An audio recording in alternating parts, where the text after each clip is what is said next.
Welcome everybody to our 6th session of this webinar series on asset management of underground infrastructure. My name is Bert Bosseler. I am Scientific Director of IT and I am your moderator during this webinar. My colleague Marcel Görke is organizing this session today and he will take care of the microphones and any technical questions. Our subject today is the asset management of underground infrastructure in the Netherlands and international, and I'm very happy to be able to welcome a renowned speaker for this subject. It's Professor François Clemens from Delft University of Technology, one of the most important universities here in Europe. Hello, François. Hello. And next to me, I also welcome Marco Schlüter. He is IKT's manager of a network of about 60 municipalities and utilities in Germany, focusing on domestic sewer systems and how to deal with all those customers in our business, and many asset management questions in this area too. So, Marco, how are you? Oh, Bert, thank you. I feel fine. Great. Okay.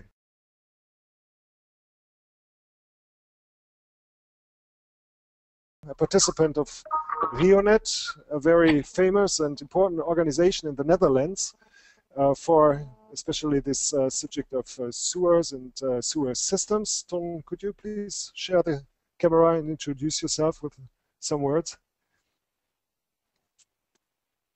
Good afternoon, everybody. My name is Tom Benen.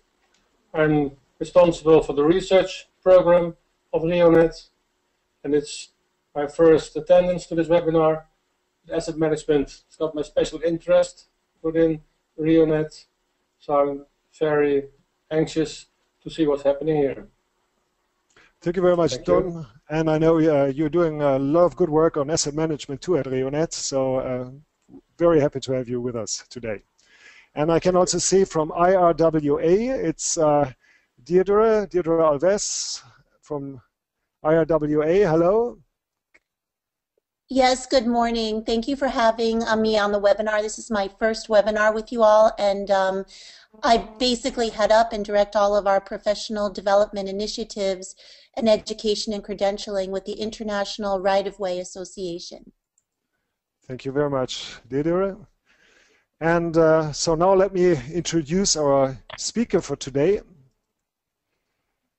Professor François Clemens from Delft University of Technology. Welcome to our webinar. He has already shared his camera and switched on his microphone. So François is Professor for Urban Drainage at Delft University, and he's head of the Department of Industrial Hydrodynamics at Delft in Delft.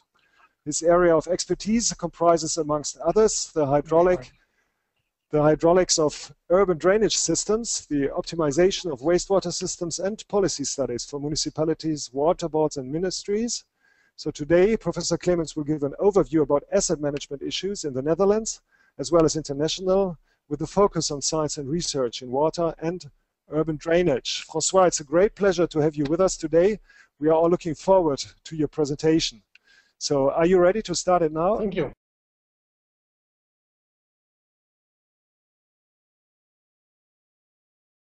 Then it's your audience. Please, François.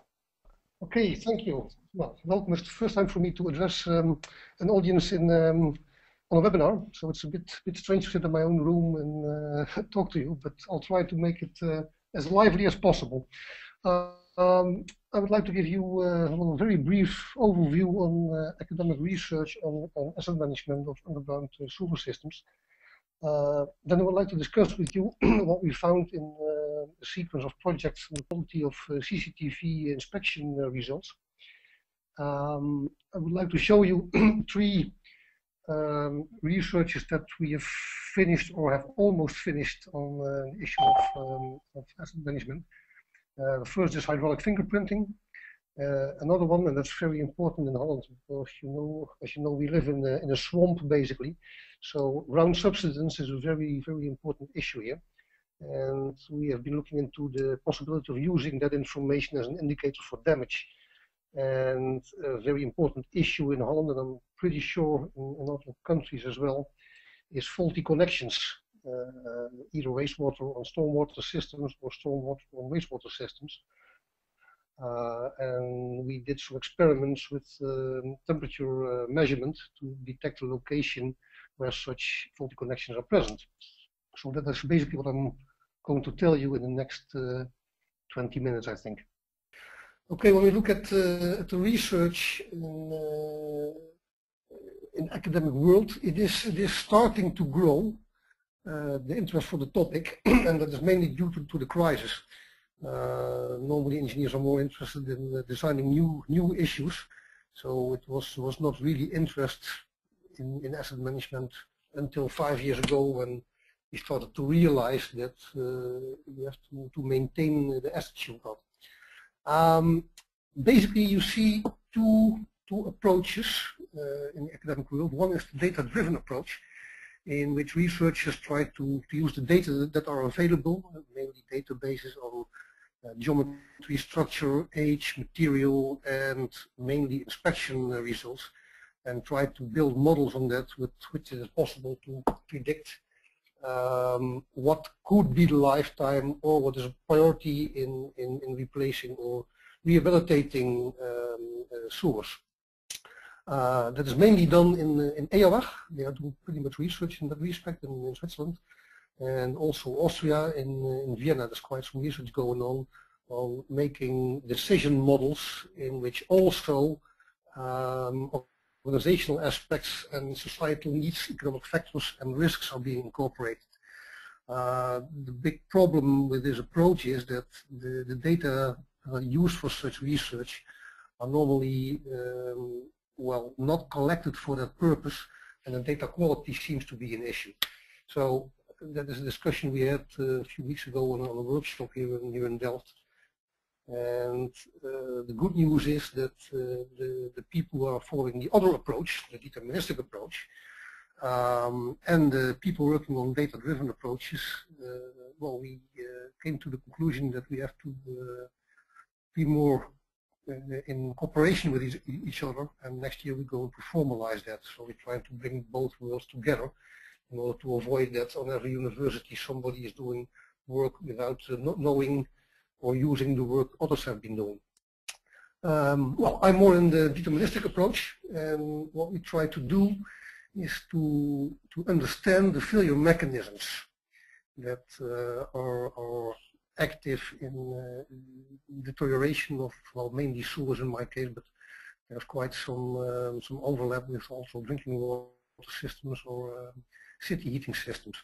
And when you start to look at these failure mechanisms, then you come to the conclusion that there's quite some information that we don't have. And the challenge is then how to fill these information gaps. And based on that, you can try to develop more objective methods of measuring the technical status of your assets. Well, this research, sorry, I forget this slide.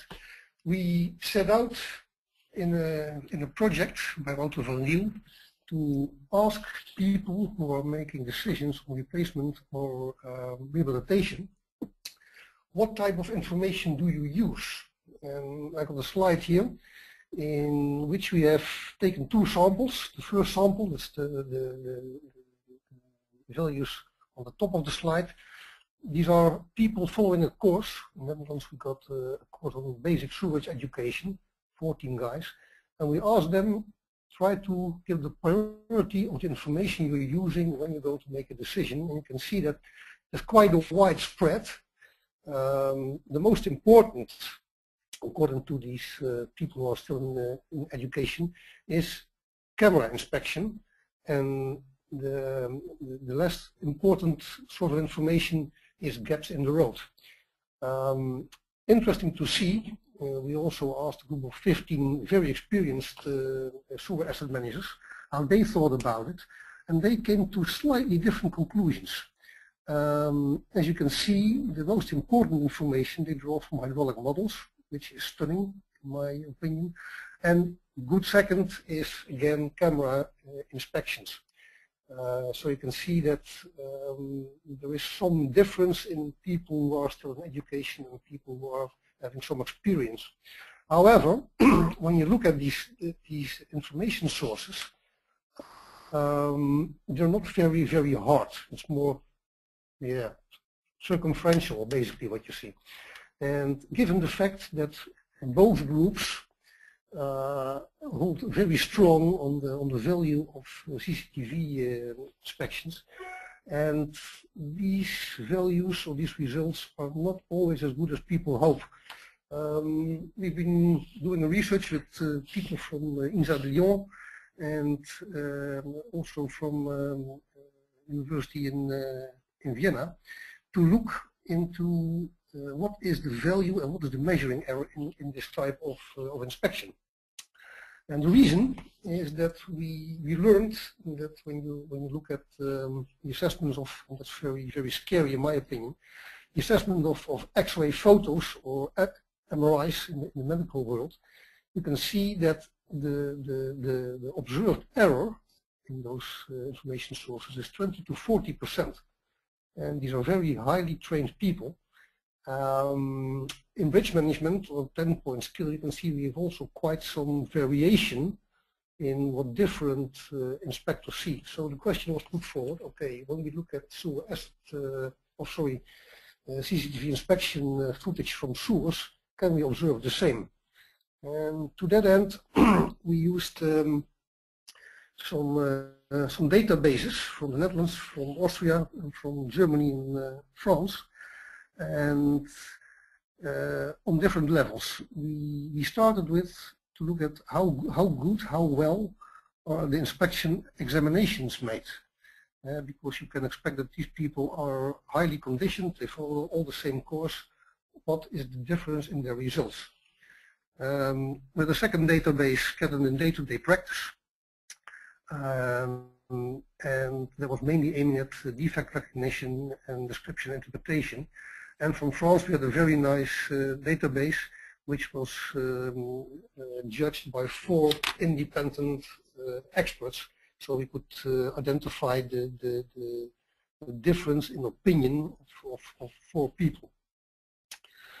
But when we look at the different codes that have been used in Europe, and we look at the number of false negatives and false positives, so in these graphs FN stands for false negative, that implies that a certain defect is in the footage but is not recognized, and false positive implies that somebody is making something up, so he is seeing a defect that's not there. And as you can see, there were quite some large errors.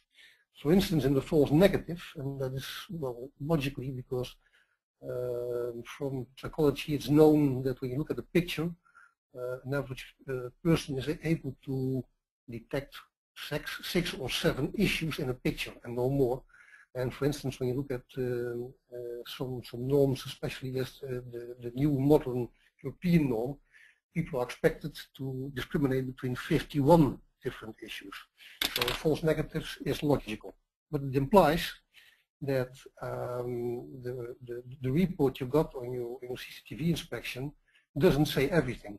Probably there is more wrong than you see in the pictures.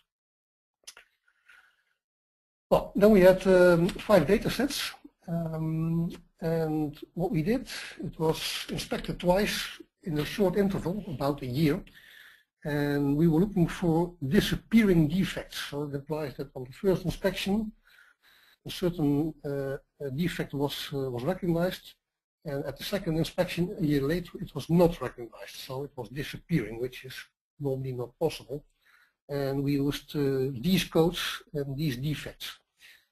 That's not going too much detail, maybe, but and as you can see in this graph, for several defects, you can see quite a huge percentage of defects that were found in the first inspection and were not identified in the second inspection. So again, a proof that people can't see everything.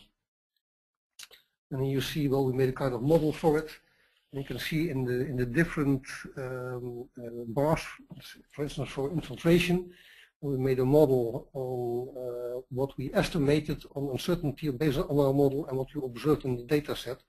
As you can see, the model is not perfect, but the order of magnitude is certainly in line with the observations we see in practice.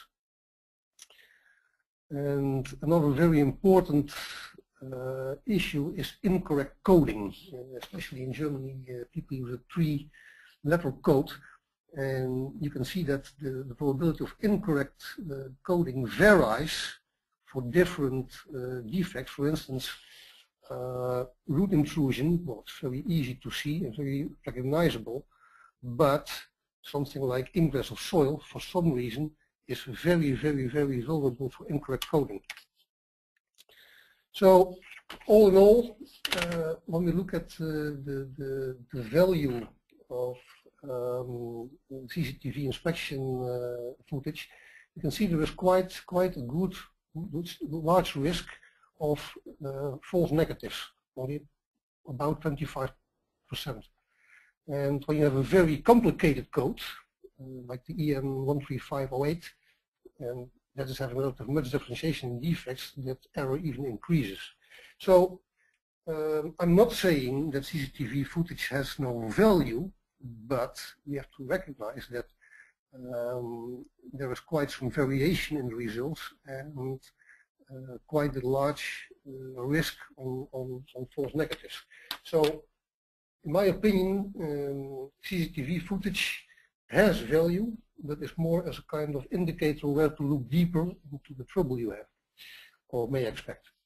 So, based on that whole consideration, our group in Delft decided to go on the track of the deterministic approach, and I will present briefly some projects we've been doing and are still working on.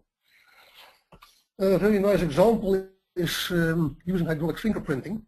We have a field laboratory that's still operational in the city of Utrecht. It's a relatively small system, about 5,000 inhabitants, but we have inspected it very, very, very thoroughly. Basically, every pipe, everything has been measured. And at some locations, you can see at the legend, we have identified some serious problem.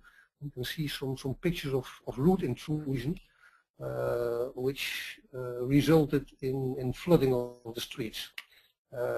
We put in total 31 water level sensors in the system and 3 rain gauges.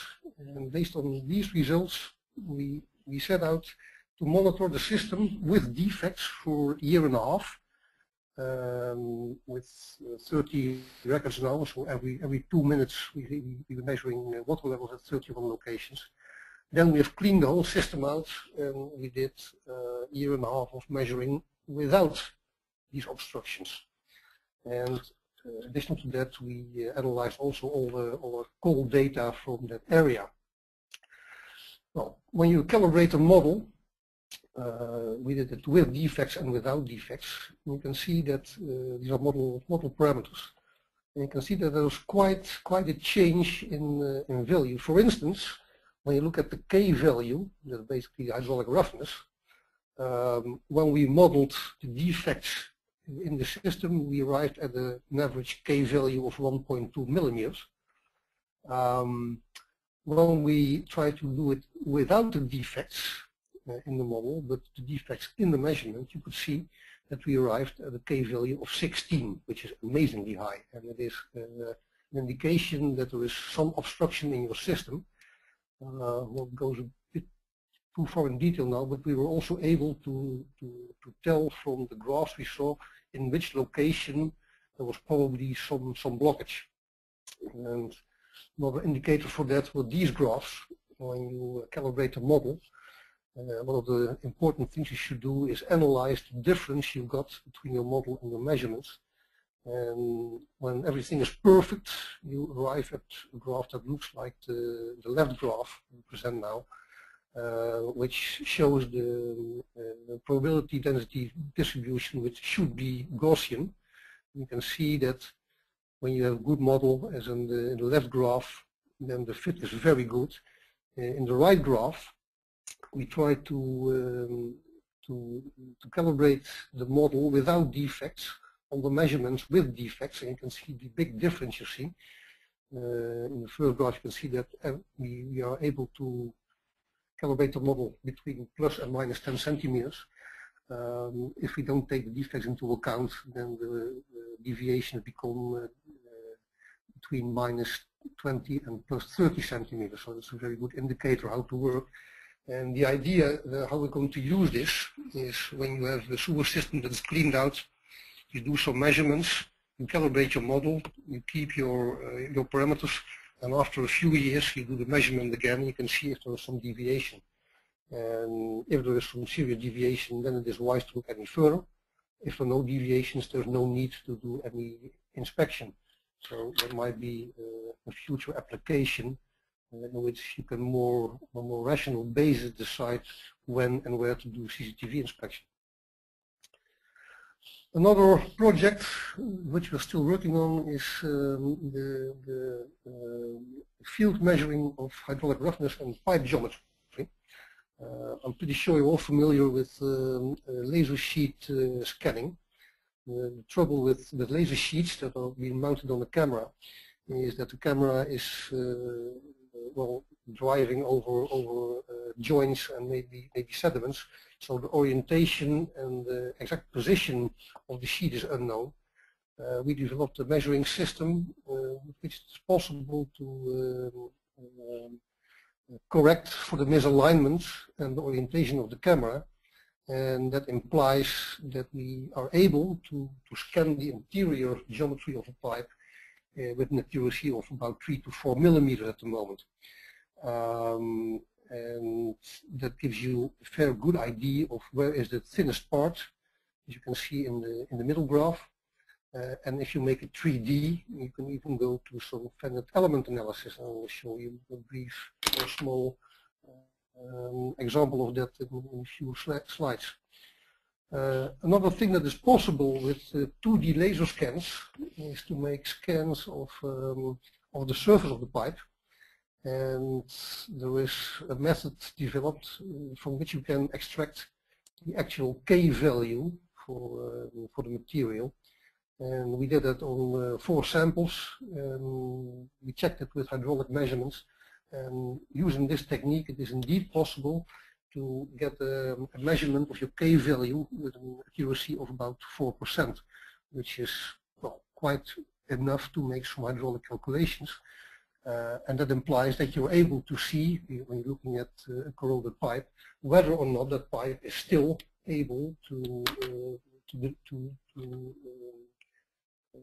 have the same hydraulic capacity as it was designed for. Well, we are working now on, as one of the next steps, on the laser profiling. Using this geometry, you're able to build a finite element model. And oops, that should work. So this is an example. You can see on the top that there were some cracks evolving, and you see a big crack at the bottom. We did some first laboratory experiments, and they confirmed at least this pattern. The next challenge will be if we take a core sample from the concrete and we put in the material characteristics and calculations, if we can reproduce the moment that the pipe collapses. The idea is, if we combine this laser scanning for the geometry and for the roughness, it would be theoretically possible to assess structural strength and stability of a pipe that is in the ground, and also the hydraulic capacity, which are 2 very important issues when you are to make a decision on replacement, yes or no. But this is still for the future. This is work that has been recently finished by Jolanneke Dirksen. She did a PhD last July, and she did quite some work in the city of Amsterdam. The picture on the left above is a subsidence map based on actual measurements and historical measurements. She identified the different locations in Amsterdam with differences in subsidence speed. And based on that map, she did some very targeted CCTV inspections and also tilt measurements. You can see it in the picture right on top. And there was a clear correlation with trouble with especially blockage and fat deposits and the speed of subsidence.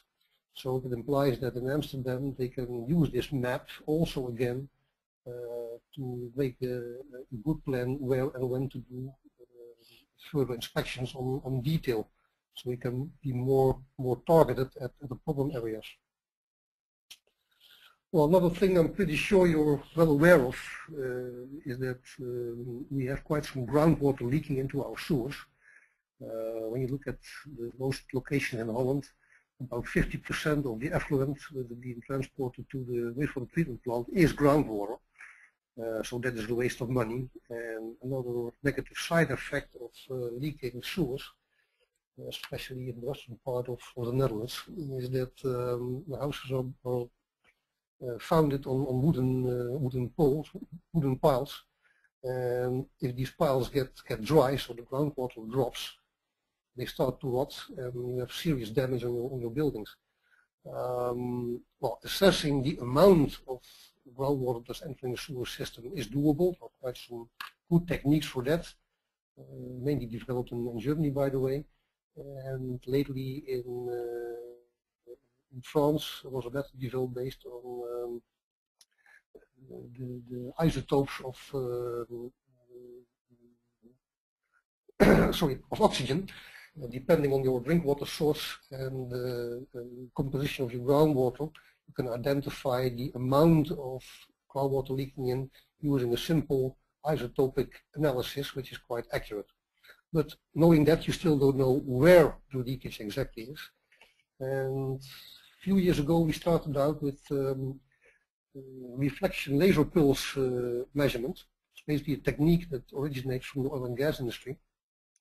What you do, you bring in a fiber optic cable in your sewer, and you put pulses in, laser pulses, and in every fiber optic cable there are some small defects, some small cracks, and a part of the light is reflected on those cracks. And then based on the traveling time, you can detect where it was reflected, but you can also see shifts in frequencies. You could Stokes and anti-Stokes reflections. And when you look at the anti-Stokes reflection, you can see that the Brillouin frequencies are either shifted in frequency, depending on the temperature, and or the amplitude varies.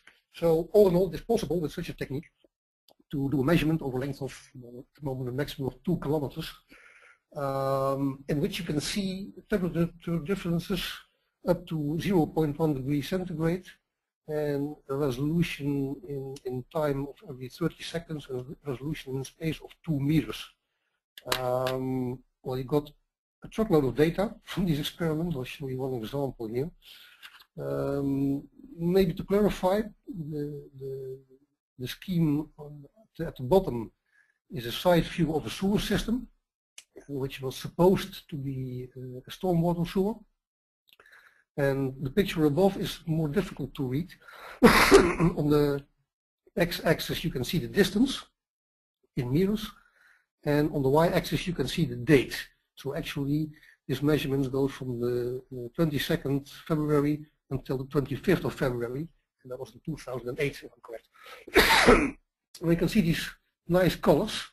You can see that you see at some locations, well, 2 mainly, one at about 1300 meters and one at 1150 meters. I see on a very regular basis warm water entering your storm system. And indeed, we went to these houses, and we did some experiments by simply filling a bathtub and releasing it at a certain moment. And we could clearly see at the correct location, indeed, here's a wrong connection.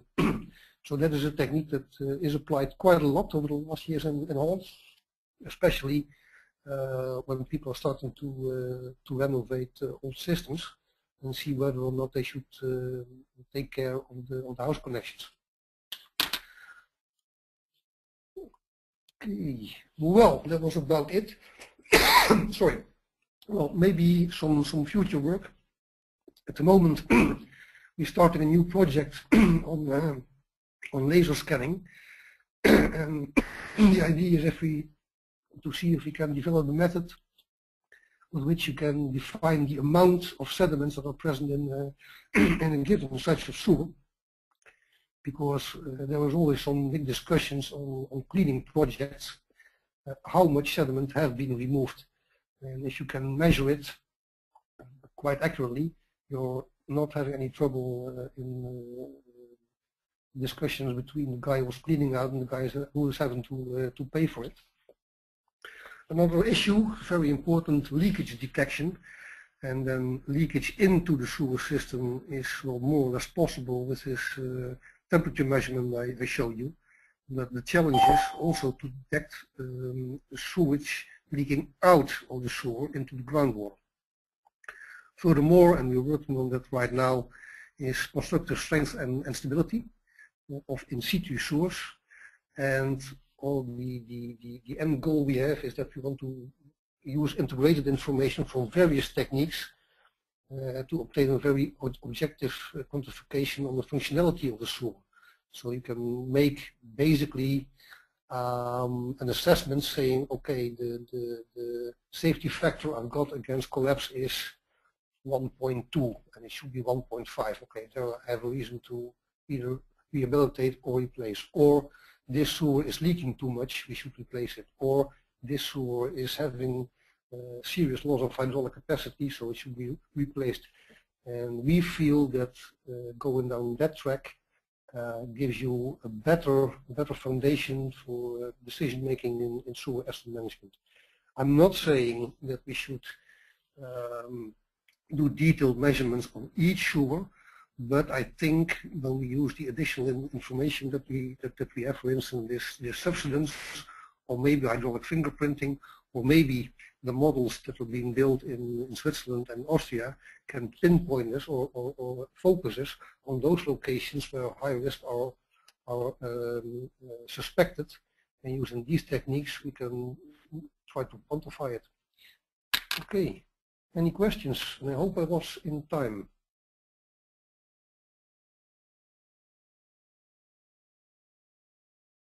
So thank you very much, and I've already seen from the chat that the audience really thought that the graphics especially were very helpful, and was really good to see the different ideas that you have and or the research background of it, and it is certainly practical value.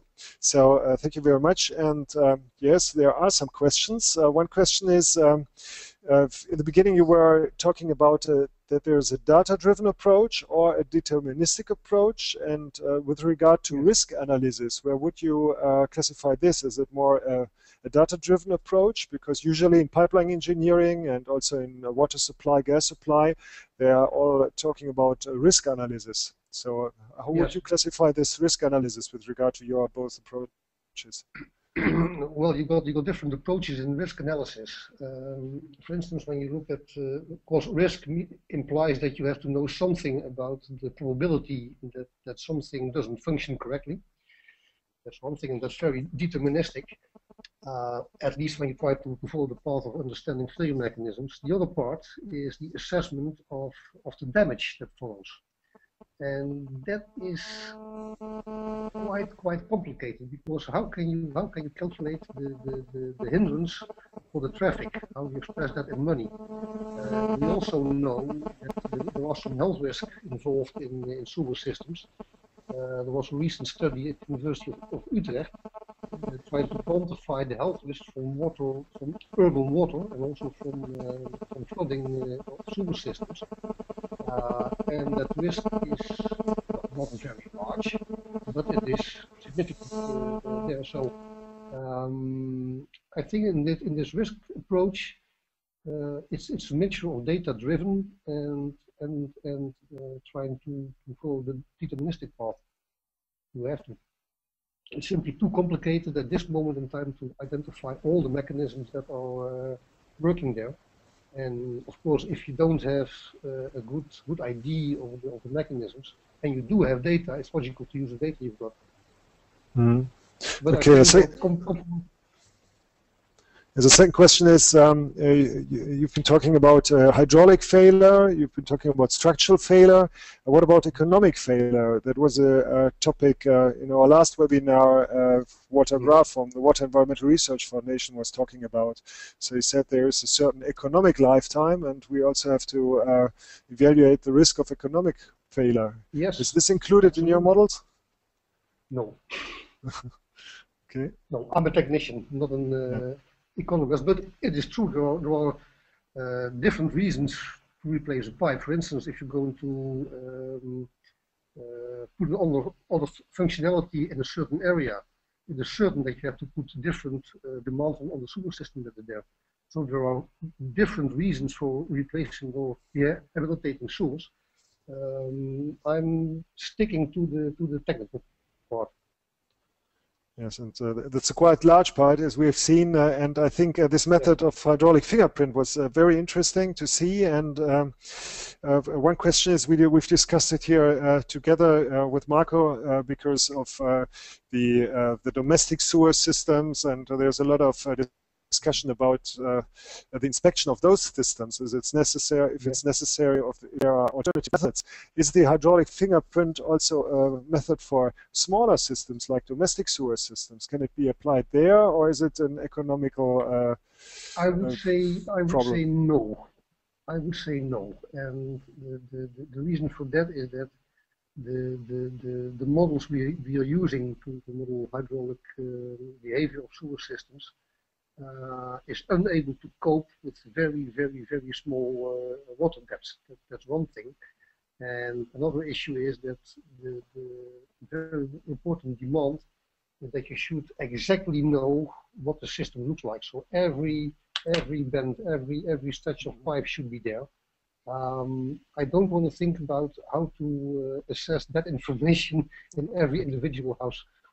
So that the trunks in a public sewer system are easier to calibrate hydraulically. Yes. So that's maybe the reason. Yes. Okay. Yes. Then one question you have shown in your pictures these problems with false negative and false positive results. Yes. Maybe we can take a look at the slide again. There were the different damages, and then the probability or the frequency of false negative and false positive results. And you mean this one? Yes, this one. And what was quite interesting was to see that false negatives are the main problem, but also that those false negative results, there were two. One was ingress of soil, which was quite large, and the other one was infiltration. I think, yes, infiltration and ingress of soil, at least in the Dutch standard. So one question is, if you are measuring the hydraulic performance of the system, then, for example, if ingress of soil or infiltration comes through a joint, through a joint with the leakage, then you won't see if there is any failure of the bedding. So. Could that be also a high risk if you approve a sewer system because of its hydraulic capacity, but then maybe you have these false negative results losing the bedding outside? Yes. So that's a risk, you would say? That's a risk, yes. Yeah, okay. So, and and again, the trouble I got with CCTV inspection is not so much CCTV inspection itself, but the fact that it is in many cases used as the only justification for making decisions on sewer systems.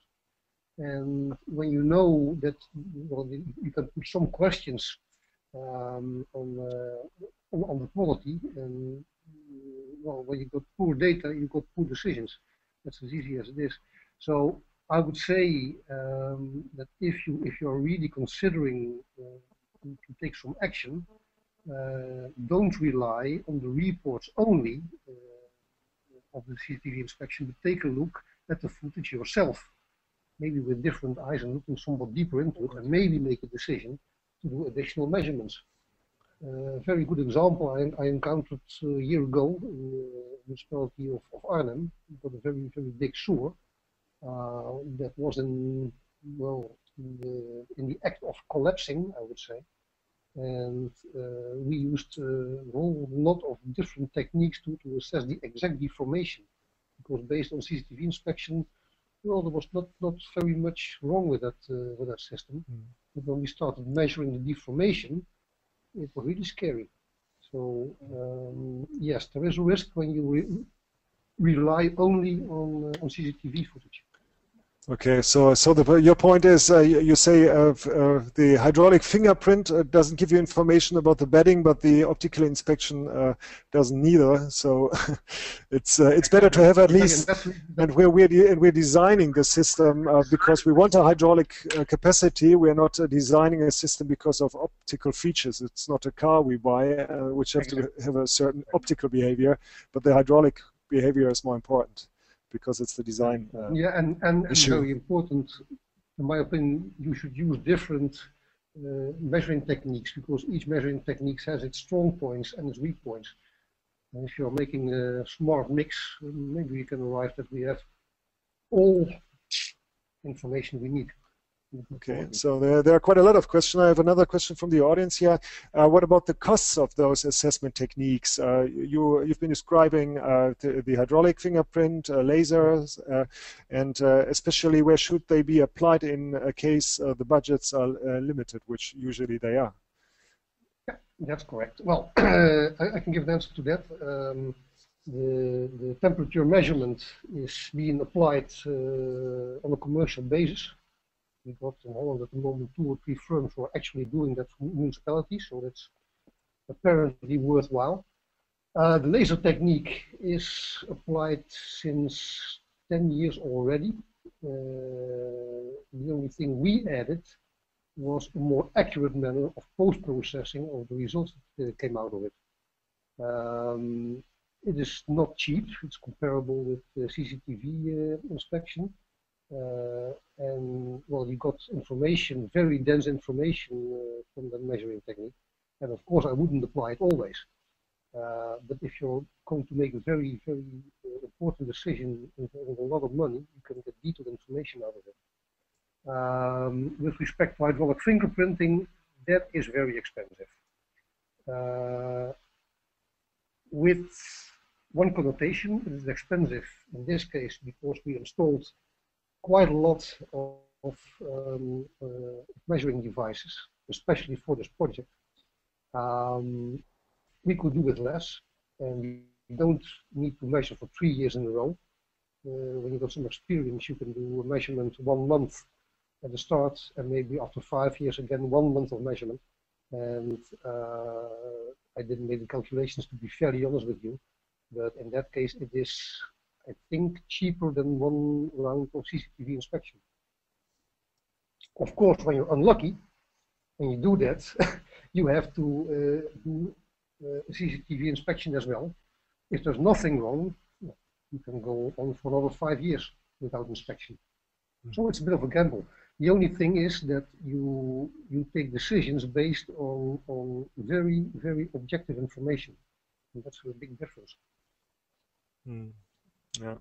In the end, optical inspection is just the reflection of an electromagnetic wave from the inside of a pipe. Exactly. You don't even know what the wall does, how the condition of the wall is. And yes, well, some other questions. I take a look. One last question is, which was quite interesting. You've compared the different codings with regard to false negative and false positive results. And what one might think there is, I'll give you the screen once again.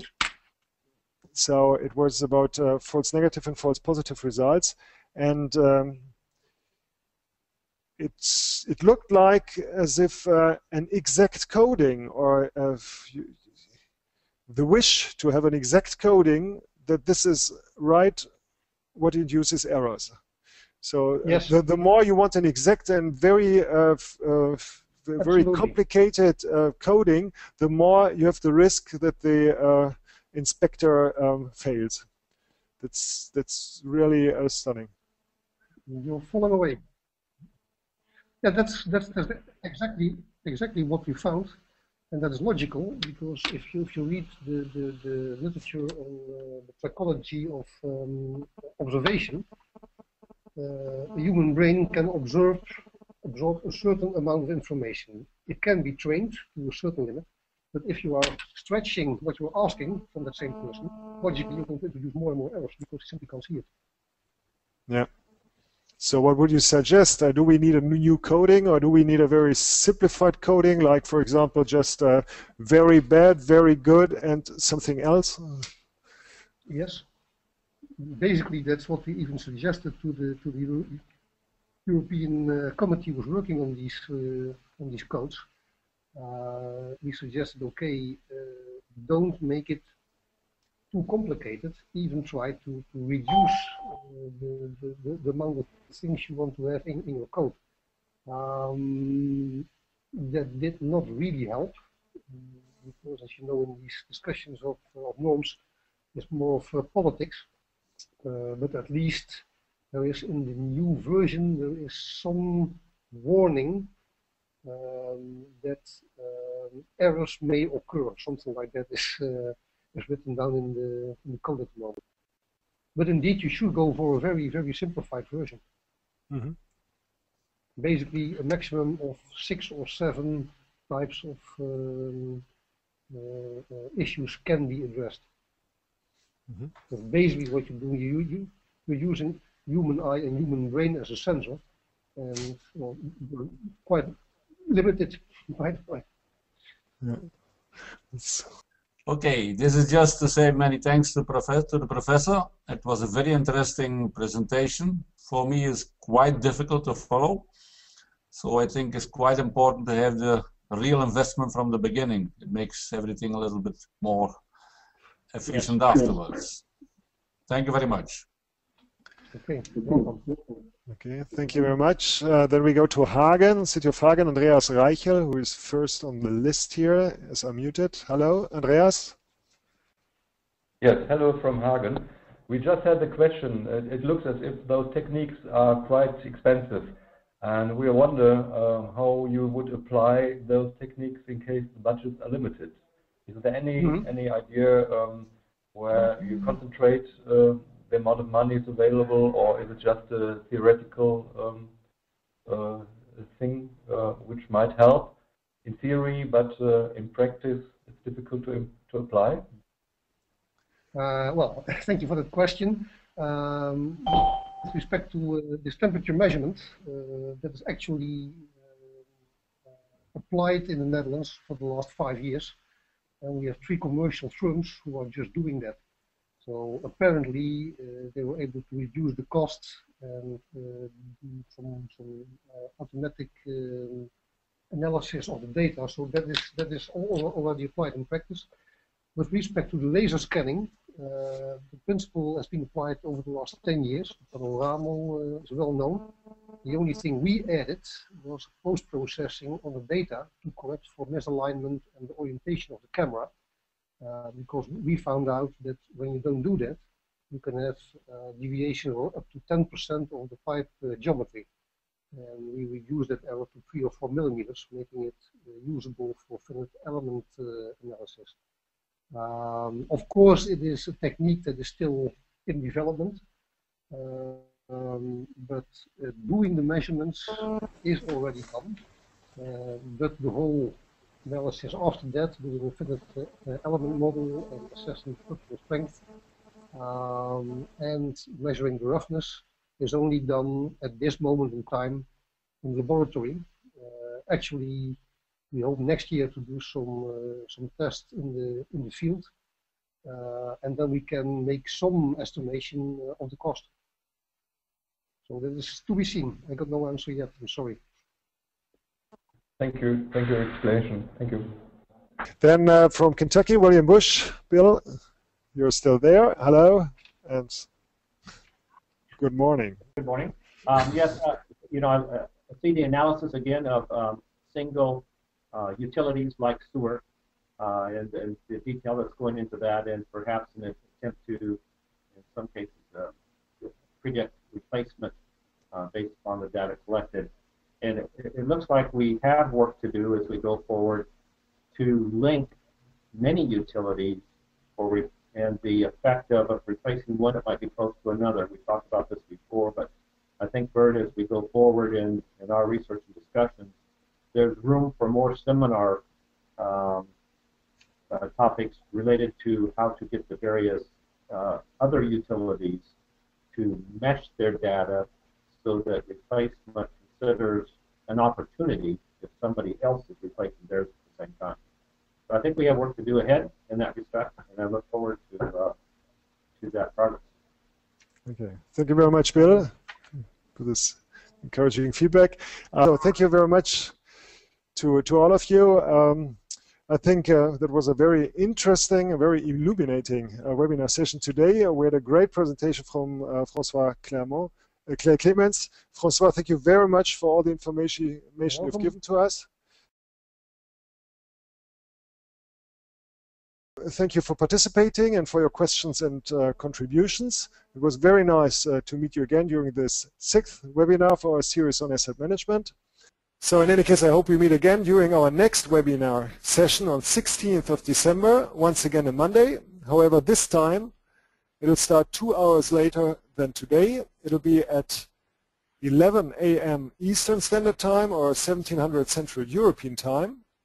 And the reason is quite simple. Next week our speakers come from a 9 hours time span. First it's Bill Rose from San Diego Water Authority in California. And I hope he'll be happy to wake up early and to take part at 8 a.m. Pacific time. Then it's Glenn Winfrey from North Carolina. And there we start at 11 a.m. Eastern Standard Time. And then Peter Lampret and Christoph Bennerscheid, both from Europe, Germany. Then the webinar starts at 1700 Central European Time. Next week's topic will be vegetation and infrastructure, issues and solutions. And our speakers will give us an impression from their experience from San Diego, from Duke Energy and from ELA Energy as well as IKT. So let's be curious. Now I say goodbye to all of you. And once again, you can see it on this slide, even if it's already late here in Europe. The sun has just been rising in California. Goodbye.